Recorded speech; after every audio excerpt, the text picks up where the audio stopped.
Good morning, this is Dwight Davis. Welcome to our Bird Notes. I was sitting on the porch recently, as older folks are wont to do, trying to read, but I was diverted by a mockingbird.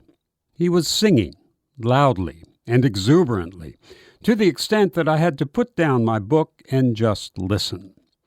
It was, quite simply, pure music, with phrases repeated, then interrupted, then turned upside down, chirps and scales and songs tumbling out in ecstatic confusion.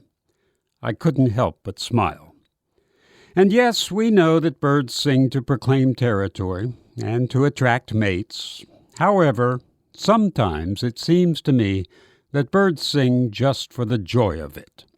Whatever it may be to the bird, the sound is beauty to the human ear. But there may even be another element to this.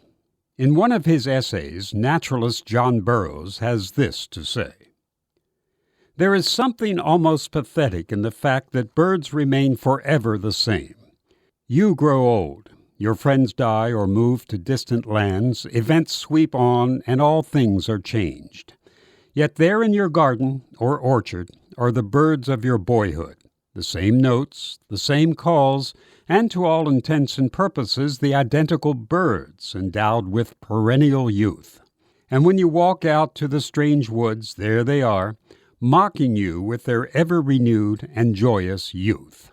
The call of the high-hole, the whistle of the quail, the strong piercing note of the meadowlark, how these sounds ignore the years and strike on the ear with the melody of springtime, when the world was young and life was all holiday and romance."